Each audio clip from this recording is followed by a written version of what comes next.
Assalamu alaikum rahmetullahi ve berekatuh. Kadirlik Facebook'taki dünyanın her qaysi joylarida qarindoshlarım. Hammalarınki şu vakti ve bunun ikinci vakti hayırlı olsun.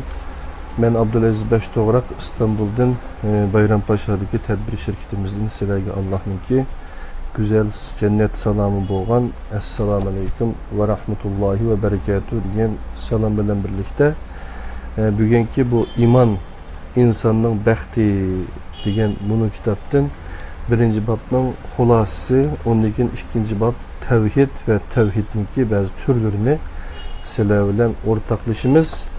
Bir 40 minut vaktimiz var. Şu vaktini çın tutup dersine devam kılaylı canım dostlarım. Ben hazır kameranın aksı ötep gittim. Kamerada kitapninki ismi sizlerge körünüp turu kadirli kırındaşlar. T3 kıvaldı. Bunu da kısak 10 buludu. Ettigen ders kılıp biraz ahirki birinci babның ahirini tamamlaştırdıgan yerge kelgen vaktimizde bu bizninki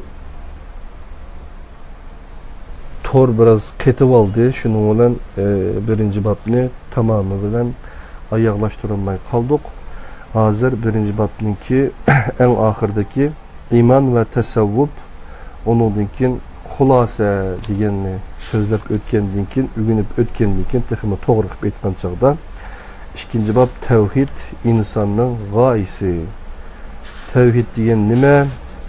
Kavniy tavhid, siyosiy tavhid, ijtimoiy tavhid, shaxsiy tavhid, nazariyaviy tavhid deganlarni birlikte vaktimiz yar berse ugunib o'timiz canım dostlarım.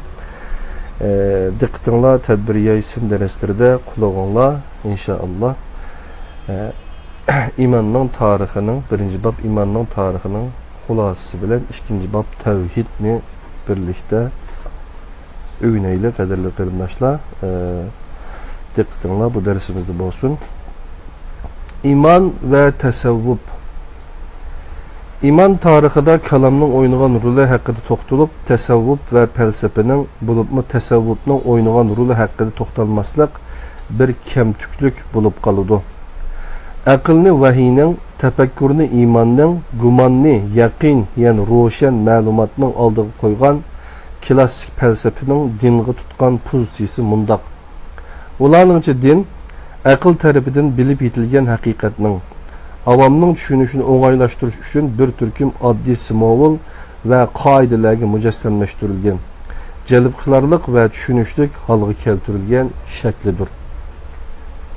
Bu pozisiya ve Gazali'nin onun tutkan red kılış pozisiyası neticesinde ehli sünnette iştirgücü güç süpütede tonulgan felsefeni akidege tesir kösetmeyen digili bulmaydı.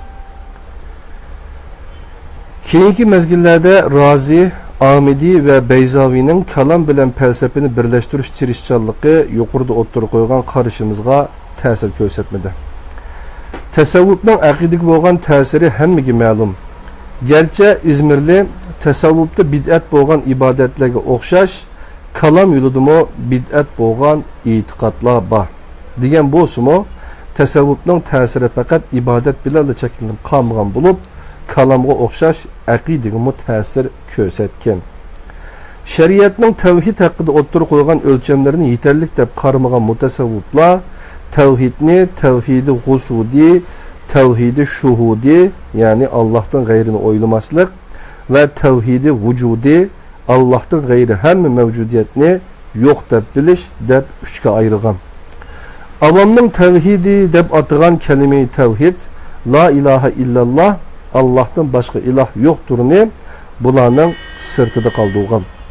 Ula avamның tevhidi deb atalgan birincisini la maqsudu illallah. Allah'tan başka maksud, nişan, gaye yoktur. Tanlanganlarning yani havasız tevhidi deb atagan ikincisi la meşhudu illallah. Allah'tan başka şahit bolgucu yok. En yukarı peldekilerinin ahassul havas tevhid edip atagan üçüncüsü La mevcudu illallah. Allah'tan başka mevcudiyet yok cümlesiga ixchamlangan. Sufi Tilemsani üzüge sizlarning tevhidinglar Qur'ondagi tevhidga uyg'un emas deb raddiya bergan bir müminge shundoq. Lekin haqiqiy tevhid bizning asarlarimizda. Qur'on başdan ayak şirktir deb özünün qarşını aqlagan. Alemde Allah'tan başka mevcudiyetlerinin barlığını kabul kılışını şirk deb qaraydigan şirk aqide fakat bu kişiге xas emas. Onundan başqalarmı vahiy bilan zid bo'lgan tushunchini yaqilab kelgan. İmanға qarşı aqlni butlashtirgan, ilohlashtirgan, dinni avomning o'ng'ay tushunishi uchun simovullashtirilgan va oddiy konkret holga keltirilgan haqiqat deb tushuntiradigan chekdan oshgan falsafichilar bilan imonga qarshi hissiy tuyg'uni butlashtirgan, haqiqatga yetganlardan shar'iy takliflarning ko'tarib etilganligini da'vo qilgan chekdan oshgan tasavvufchilar amaliyotda o'xshash tushunchaga ega edi. Bu ikki tabiqining imonga tutgan muomalasida ko'rinishda farq bo'lmasimi, ko'rinishda farq bo'lsa-mu, mohiyatda hech qanday farq yo'q. Oddiylashtirib aytganda, aqidani bulg'ash, iymonni buzg'unchilikqa uchratish ularning o'rtaq nuqtasi edi.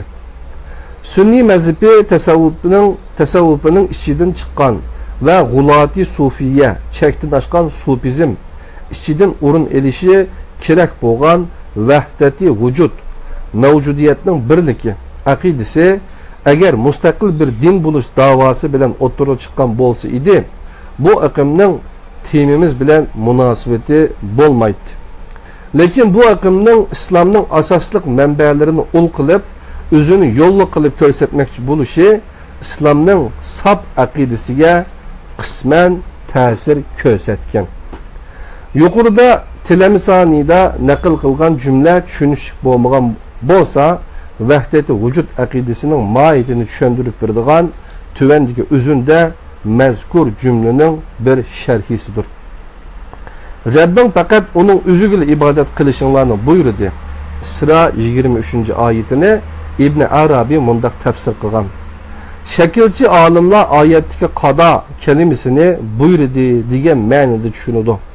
Biz onunla bayqash usuli bilan hüküm qildi degan ma'noni beramiz. Mana bu to'g'risidir. Chunki inson Allohdan g'ayriga cho'qinmaydi.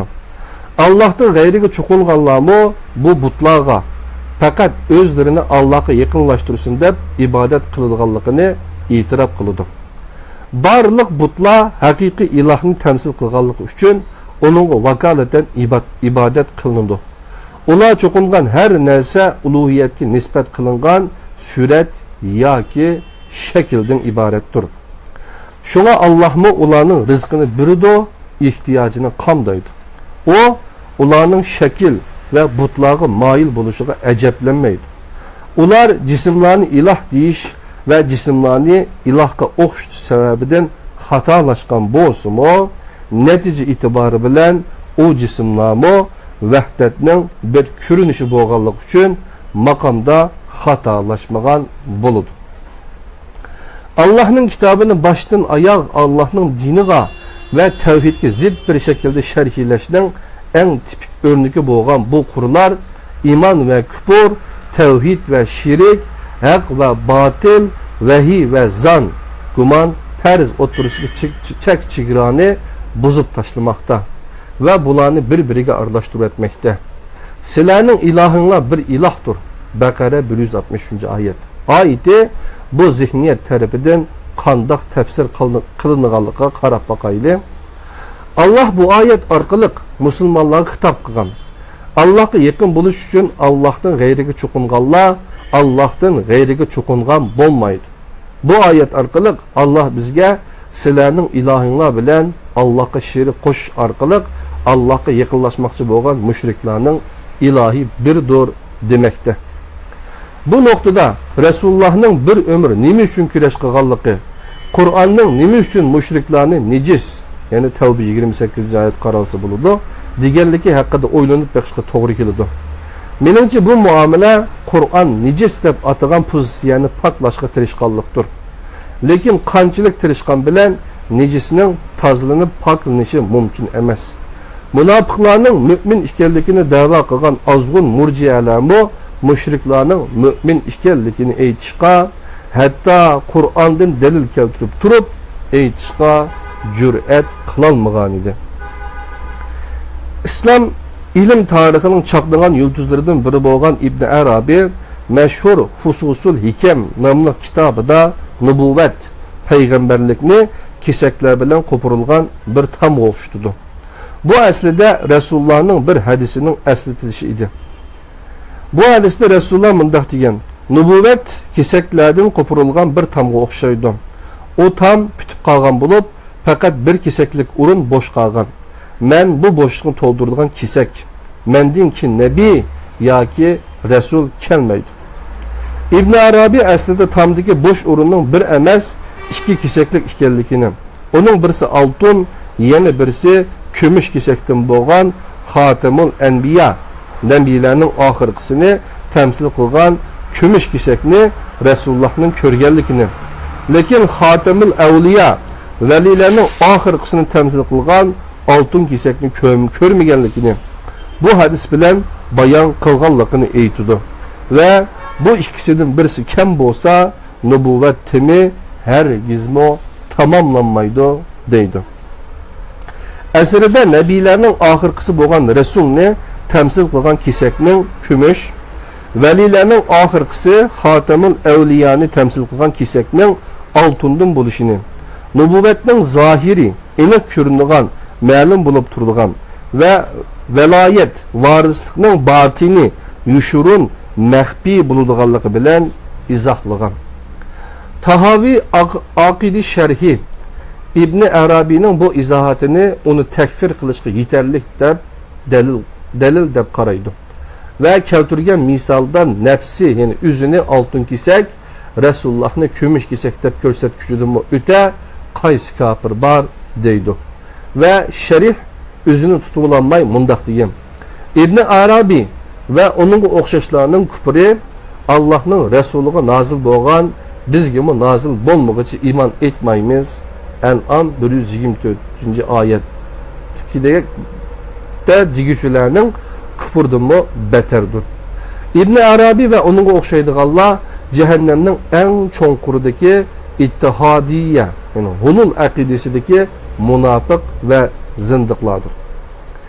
İbn Ebil İzzi'nin İbn Arabi'ni tekfir kılgan bu pozisiyasiga ihtiyat bilen muamele qilish kerak. 400'ge yakın eser yazgan İbn Arabi'ni bazı eserlerden yulup ilingan, her xil izohlashga muvofiq bo'lgan bir qancha salbiy xarakterdagi o'rnak bilan nolga tanqid etish, hatto takfir qilish to'g'ri bo'lgan muomala bo'lmasa kerak. Ammo bu xil hurmatli kishilarga haddidan ziyoda hurmat ko'rsatishmo to'g'ri bo'lgan muomala emas. Ajablanarligi shuki, yer shari aylanadi degichini zindiqlik, nabiz haramdir degichini rafizilik, masi ustiga masi qilish joiz emas degichini ozg'unlik, atomning parchalanganligini o'ttirib qo'yg'ishini bid'atchilik, Qur'on maxluqdir degichini kufrlik bilan ayiblagan ulamolar yuqorida ko'rsatib o'tilganga o'xshash g'alati aqidalarga qarata sukutda tug'gan.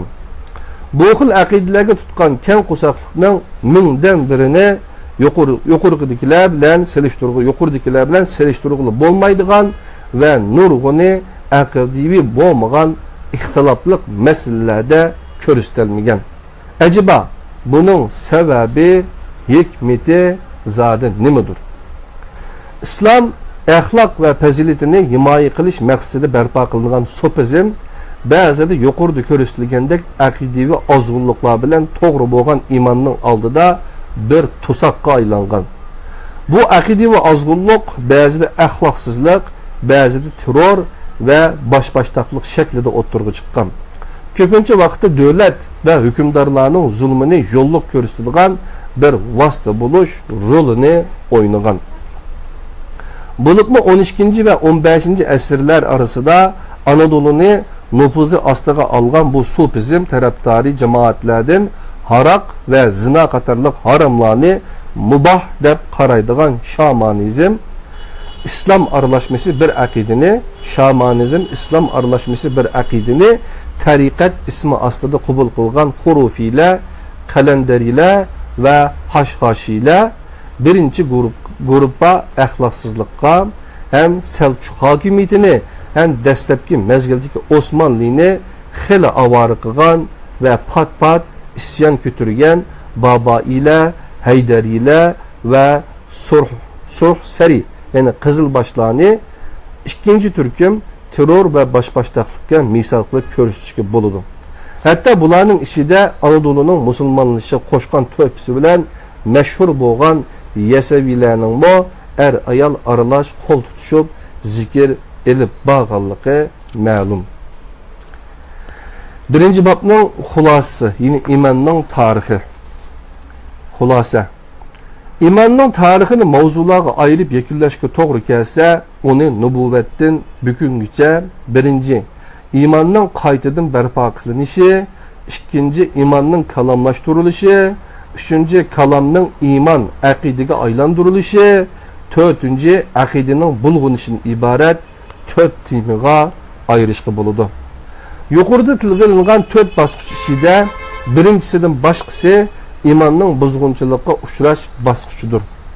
Necha asr davomlashgan bu jarayonda iman yanada mavjud bo'lib turgan, uning mavjudligiga qarata bevosita bir mudohala bo'lmagan. Eng og'ir sharoitlar ostidami to'g'ri bo'lgan aqidani himoya qiluvchilar va aqida mavjudligini saqlab kelgan. Bu uzunga suzilgan jarayonda hech kim imanni kishanlashga petinolmagan bo'lib, imanning hokimiyati ba'zida davlat, ba'zida ummat, ba'zida jamoat shaklida mavjud bo'lib kelgan. Iman hokimiyati mazkur davrlarda majburiy va hiyla bilan yo'q qilinish xavfiga duch kelmagan. Lekin biz yashayotgan bu asrlarda, yashayotgan yurtimizdan chiqqan olti to'ktuk iman dushmani shaytonning aqliga kelmaydigan zulm, voz kechkizish va hiyla orqali shaytonning hokimiyatini tiklab imanni taxtidan tushirdi. Ular yana yerlik va tashqi ulfatdoshlar bilan birlikda imanning mavjudligiga qasd qilib, uni abadiy jimiqtirmoqchi bo'ldi. Ular shayton hokimiyatining abadiyligini qo'lga keltirish uchun aqidaga jang e'lon qilib, iman qatliami elib bordi. Inqilob, ozodlik, zamoniylik, din ve hakimiyetini ayırış qatorliq mafkurular bilan elib berilgan bu aqida qatlami neticesinde Allah'ı, paygamberi, kitabı, dini ve imani kuludan tartib elingan avamga özlerini ilah qilib tunuşturgan idi. Şundaqdimi şeytanning hakimiyeti ebedi davam qilmaydi. Ular imanni öldürdük deb o'ylab qolgan bo'lib, imanning ölümsüz ekanligidan bexabar idi. Ular aqquzgan qalla ishida bir-biridan bo'g'ilib, tarixning axlatxonasiga süpürüp taşlandı. Lekin iman jarohatlarini tengib, qaytadan o'rnidan dast turdi. Lekin iman jarohatlarini tengib, qaytadan o'rnidan dast turdi. Mana endi şeytanning hokimiyatini ag'dirib tashlash uchun kurashga tayyorlik qilmoqda. İmanның əzəldən beri şeytanğa qarşı elib beriyotgan hakimiyet görüşüdə g'alaba qiladishi, onun hayatımızda to'g'ri shaklda urun edishi bilan zich munosabatlik. İnsaniyetning o'zgarmas qimmat qarashlarining ilohiy manbasi bo'lgan vahiyning yetakchiligida imanni qaytadan barpo qilish men mu'min degan har qanday bir kishining muqaddas burchidir. Qadrli qarindoshlarim, İmanның tarixi degan birinci bab şunun bilan tugidi. Endi ikinci bab tevhid insonning g'oyasi degan mazmunga o'timiz jinim do'stlarim. İkinci bab tevhid insonning g'oyasi. Tevhid degan nima? Tevhid bir deb bilish, yegona deb bilish, her narsani Allohga xos qilishdir. Tevhid, İslam akidesinin negizi bulup, insanını ötmüş, hazır ve kiliçek halatida keng dairede urab durgan çeksiz hayatının mislisiz felsefesidir. Tevhid, imanның közgü nur, putga derman, aqlga burhan, ko'ngilga sultan, tilga farmon bo'lib, mo'minga xos dunyo qarash, farosat, jihad va ijtihod, muhabbat va ulfat, tafakkur, tezakkur ve tesbih, edep, ahlak, xulos kalam, canlılık halgı kilişidir. Tevhid, peygamberler ve kitaplar almasımı özgermeydiğen nişandır. Tevhid, imanның közgü nur, putqı derman, aqlga burhan, yani delil, ko'ngilga sultan, tilga farmon bulup, müminge xas dünya qarash, farosat, jihad ve ijtihad, muhabbet ve ülfet, tefekkür, tezekkur ve tesbih, edep, ahlak, xulos kalam, canlılık halkı kilişidir. Tevhid, peygamberler ve kitaplar almasımı özgermeydiğen nişandır. Peygamberler ve kitaplar bu ulug'var g'oya uchun xizmat qilgan bo'lib, ular bu yo'lning fidokorlaridir. Tevhid, imonda birlik, insonda birlik, jamiyatda birlik, kuch ve hukmda birlik, kainatda birlik ve tiriklikning yana bir ismidir. Zerridin alemge, tamchidin dengizga, atomdin kainatga, hücreydin insongacha bo'lgan her narsaning o'rtaq nuqtasi tevhiddir. Tevhid, madde ve ma'noning, ahiret ve dünyanın en çoğun kanundur. Yadrosini merkez kılıp, özgüçü şekilde urullaştırılgan orbitisi de kaderiga mas halda to'xtamay hareket kılıvatkan neytron ve elektronlardan terkip tapkan atomlar bizge tevhidini üretmekte. Quyosh etrafida üzügü belgelengen kaderiga asasen muntizim kanuniyet bilen hareket kılıvatkan yulduzlardan terkip tapkan samanyolu sistemisi bizge tevhidini üretmekte. Baharning bag'rida gul çiçekке, daraxtda mevega, hayotning ishida vaqa hodisiga, arining qornida hasalga, payg'ambarning qo'lida baxit, saodatga vahiy, tevhid, aylangan vahiy tevhidni üretmekte. Körgül ve körgül bo'lmaydigan bu alemning mislisiz qonunni tuvandagidek 5 mavzuga yig'inchoqlashga bo'ladi. Birinci kevni tevhid, ikinci siyasi tevhid, üçüncü ictimai tevhid, dördüncü şahsi tevhid, beşinci nezarivi tevhid. Kevni tevhid. Bunu kozmologilik, yani kainat tevhidi deb ataşkımı buludu.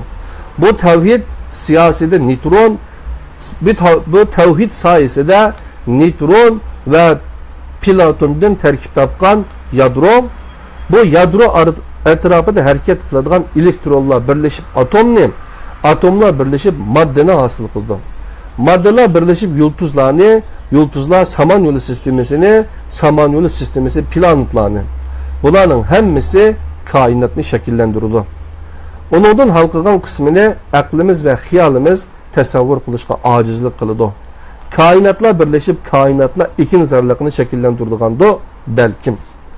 Mana bular tabi bo'lgan o'zgarmas qonuniyat ismi tevhiddir. Bu mislisiz kozmologiyalik maslashishni boshqalar nima deb atishidan qat'iy nazar islom tevhid deb ataydi ve mensuplarını bu tengdoshsiz qonuniyatdan ibrat elishga chaqirdi. Shubhisizki osmonlarning ve zeminning yaratilishida, kecha bilan kunduzning almishib turishida aql egalari uchun elbette roşen deliller var. Al-İmran 190. ayet. Mezkur deliller tevhid ispatının delilleridir. Fakat çoğun insan boğan kainatla delil mo elbette onda emas. Küçük kainat boğan insanın üzümü bir delildir. Ziminde ve üzenlarda Allah'a çin itikat kılıdığanlar üçün Allah'ın kudreti ve birlikini körüstüdüğün nurgun alametler var. Bunu körmemsiler. Zariyat 20. 21. ayet. Allah üzüge belgen vazifeni aksıp koymasını ada kılgan Quyosh mükemmel bir Müslümandır. Çünkü o muahhiddir. Allah'ın birlikte işen gücüdür. O özünün bir bütün gevdi işideki orni ve vazifesini bilip Allah belgeleyen orunda turudu ve burcunu şartsız ada kılıdı. Zimin ve başkalarımı şunda. Hazreti Nuh'a yardım kılgan asman, İbrahim'e yardım kılgan ot, Musa'ya yardım kılgan deniz, mana bu tevhid üçün ulağa yardım kılgan idi. Çünkü uladım mı teki tuman, duhan halatiki vaxtıda insanlardan vədi ilinğandək əhdi ilinğan idi. Andın o tuman halatiki asmanı yüzlendi. Asman bilen ziminğa ixtiyari ya ki ixtiyarsız halde kilinla dedi. İkilisi ixtiyari özümüz halat keldik dedi. Fussilet 11. ayet. Kainatның vəhdeti, birliki, maslışçallığı, onu təşkil qılğan əzalarının Allah'ın əmrigi və arzusuğa təslim buluşu bilən vücudğa çıxdı. Her şeyi bu kainat senarisi de urunilib, özüge verilgen rolunu oynaşqa başladı. Mana bu vəhdət nəticesi de kainat insan əqlini lal qılıdığan nizam ve intizamğa ega oldu. Kıyamet bu nizamның buzuluşunu körüstüdü. Tevhidni terk kılgan insanın kılmışı neticesi de kozmologik birlikning buzuluşu kıyametini keltirip çıkırdı. Enes bin Malik Resulullah'tan nakil kılgan işençilik senetler bilen rivayet kılıngan bir hadis kainattaki maslışının yani kevni tevhidinin sırrını bizge ügütüdü. Bu hadis günümüz insanları insafsızlık bilen işletip bozgunçuluğa uçurtup kilovatkan tabiatga tevhidni ügetkici Nebi'nin qaysı noktadan qarıqanlığını o'ttirg'i qo'ydi. Biz Resulullah bilen bildik. Tuyuqsiz yağmur yağdı. Resulullah kiyimini yağmurga tutuşqa başladı. Biz onunla "Ey Resulullah, nima uchun bunda qilsan?" dedik. O şübhesiz ki onun Rabbi bilen boğan ahdi meninkidin yenidir deb cevap verdi. Garipning en yeni külkülük işidin birisi boğan muhit qoğdaş köz buyamçılığı icad kılınıştan neçe asır burun Müslümanlar muhit ve tabiatni bir ilahi amanet deb bilgen bulup dini bu amanetni himaye kılışını imandan bir şahçı kılıp ügetken. İman ki yoldan ötken kişiye putuluşluğunu elvetiştir. Garip yenile konu adeti boyunca bu meselede mi sahtipezlik kılmakta. Ularının muhitini oylavatkanı yok. Del aksçe özü nefsini oylavatıdı. Hayatığı xavub teşkil kılgıça tabiatga g'alcirlik bilen hücum kılıp talan kılgan ve kevni tevhidni bozgunçulukka uçuratkanda qandaq şekilde bedel төлeydiganligini xiyalığımı keltirip bakmagan idi.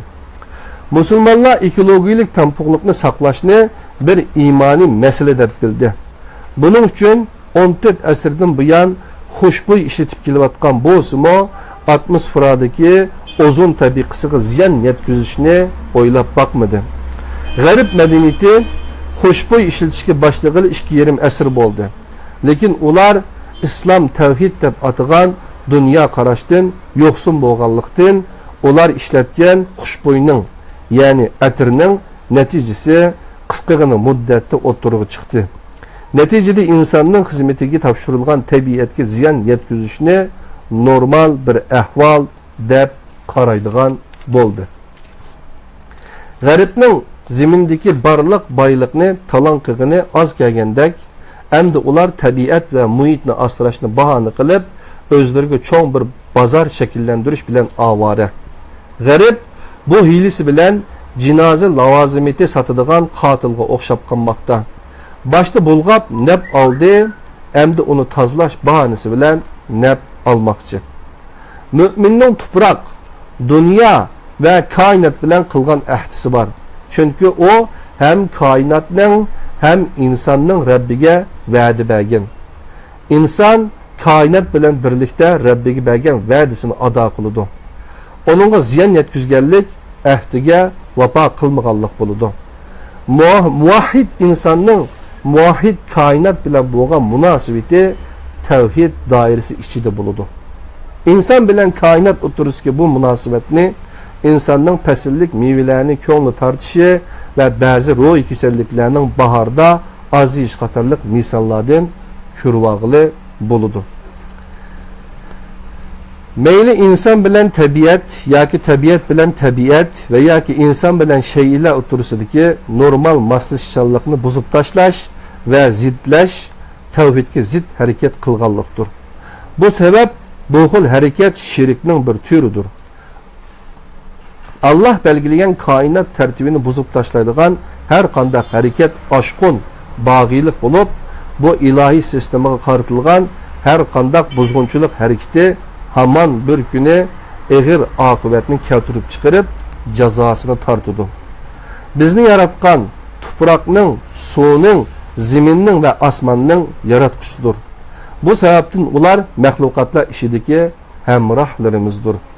Musulmon secde qilguvchiga ularni secde qilganlik uchun bandichilikda ular bizning yo'ldoshimizdir. Mana bu sebepten zaminning kimning ilkida ekanligini, onun ustida kimning hükümlerinin icra kılınayotganligi bir musulmonga bevosita ta'sir ko'rsatadi.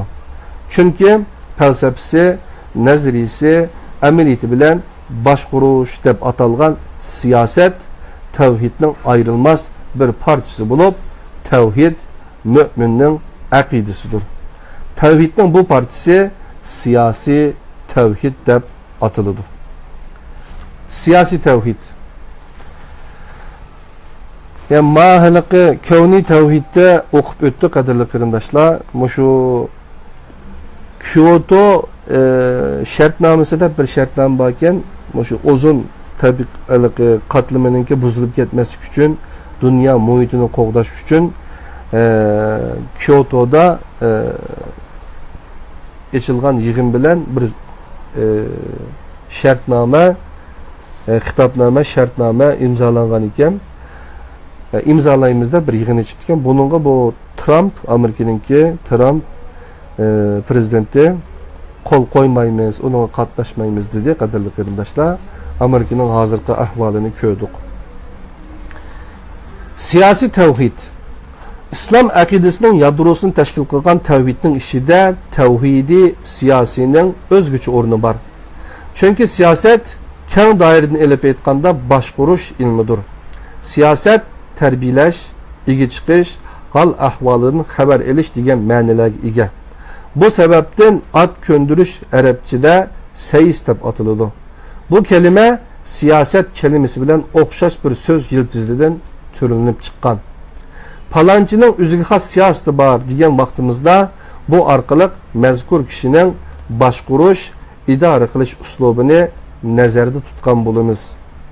Siyasetga vaqif bo'lgan birisi bunu özünün bilimi, tecrübesi, kabiliyeti, özüge berilgen hukuk, özüge başkuruş, hakkını belgen kanun ya ki bu hukukunu belgen organının körsetmesi dairesi de öz rolünü cari kıldırdı. Özünü kanunlu kuşu yıkılan menbe nazarda tutulganda siyaset, meşruiyet, kanunilik, itiraf kılış noktasıdın meşruiyetini ilahi kımmet karışlarından algan ilahi siyaset ve insanların bilimi, dünya karışı, acizliği, arzu, heveslerden algan beşeri siyasetten ibaret iki xil boludu. İnsanların siyaseti boğan yerde Allah'ın siyaseti bulmamdı. Özünü Rabbul Alimin, alemlerinin Rabbi de tunuşturgan Allah fakat zeminin ve insanların Rabbi emez. O bütün kainatının ve kainatlar eğer mevcut olsa birden bir siyasetçisi, perviş kılgıçısı, yaratquchisi ve başkurgucusudur. Tevhidi siyasi vahiy ta'kidlagan halkılık meselelerden biridir. Bu vaxtki ayetlerinin hemmisini bu yaratılığa eliş imkansız. Lekin özünün şahsi menfaati ve havai heveslerin çıkış kılıp şekillendirgen rezil siyasetlerini davamlaştırış için Allah'ını dünya ve dünya işleriga aralashtirishni xalamaydigan ilmani din bilen hakimiyetini ayırıp qaraydigan mantiqa qarata ilahi reddiye bo'lgan tuvandagi oyatlarni tilga ilib o'tish to'limi zurur. Allah osmondami ilahdir, zemindami ilahdir. Zuhruf 84. ayet.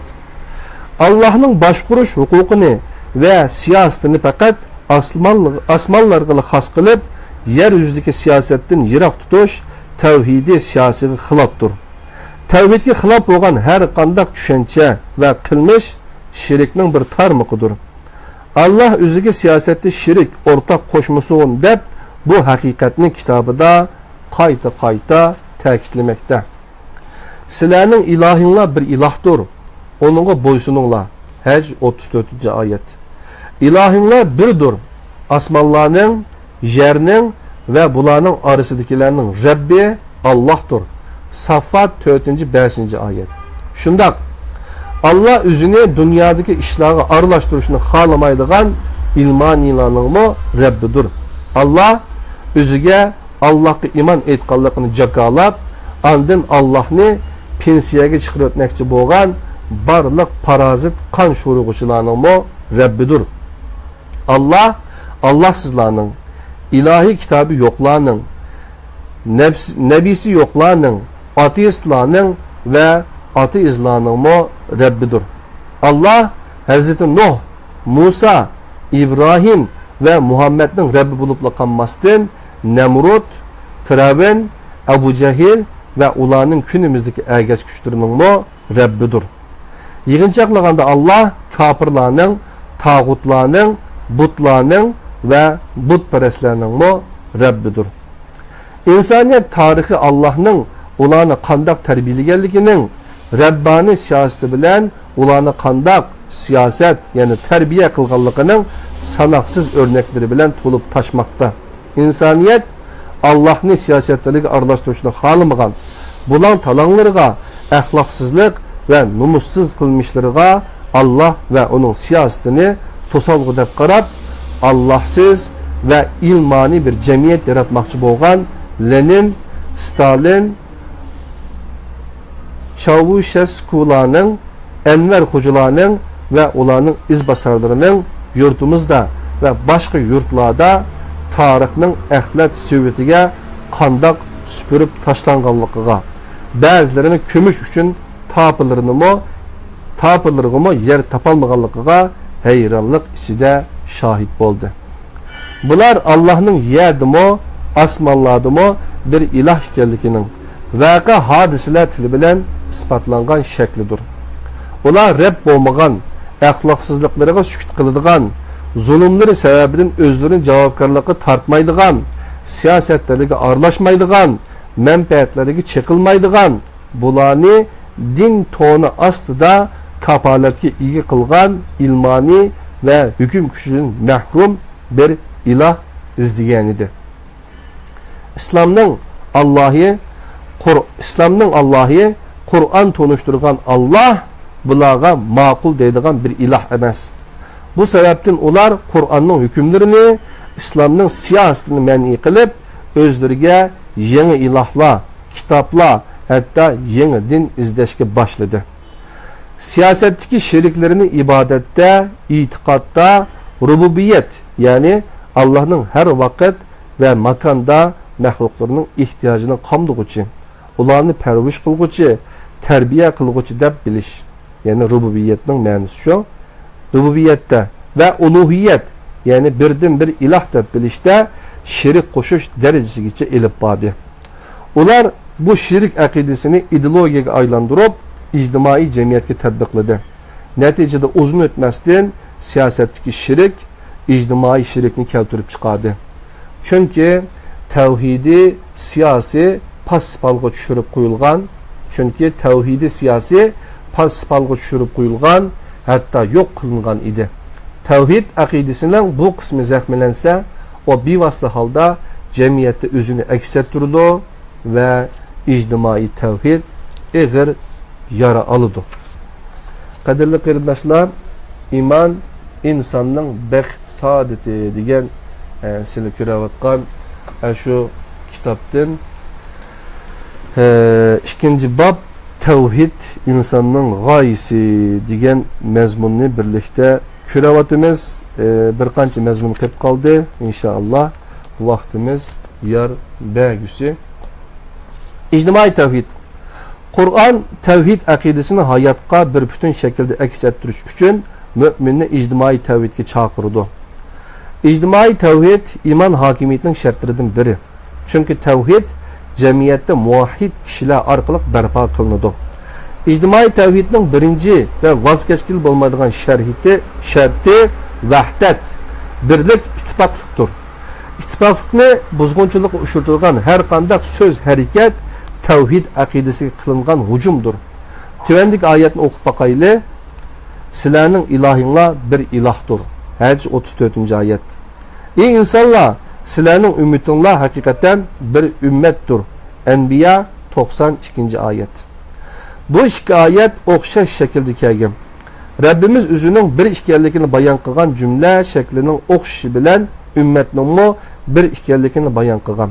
Yani nezri ve tevhid Allah'ın bir işkerliki bilen ictimai tevhid Müslümanların bir işkerliki okşaş sözler bilen ifadelengen. Mana bu sebepten ictimai tevhid mühim bulup iman bilen zich münasibettik. Tüvendi yukarıdaki ayetinin menisine toluk körüp üteyli. Ey insanlar, sizlerinin ümmetinle hakikaten bir ümmettir. Men sizlerinin Rabbinlardır men. Bana ibadet kılınla. Enbiya 92. ayet. Sizlerinin ümmetinle hakikaten bir ümmettir. Men sizlerinin Rabbinlardır men. Ondaqda azabımdan üzünlerini tatınla. Mü'min 52. ayet. Tevhid akidesinin düşmanı boğan insan tüzüp çıkan tüzümle aldı bilen ümmet neferlerini birbiriga bağlap turgan riştelerini üzüp taşladı. Bula til, tarih, medeniyet hemmeden muhimi din riştisiydi. Bu rişteler üzülgenden keyin ümmet yipi üzülüp ketken tesbiga okşaş parçalanıp her tarafga çiçilişe başladı. Neticede Müslümanlar Allah'ın parçalanmanglar, yani bölünmanglar degan buyruğuna karşı harekette boldu. Roşen deliller kelgenden keyin ayrılıp ketişken ve ihtilaf kılışkan kişiler, yani Yahudiler ve Nasaralar tırnak içinde dek bomanglar. Yani şula ayrılgan, parçalanganlar çoğun azapkı duçar buludu. Al-İmran 105. ayet.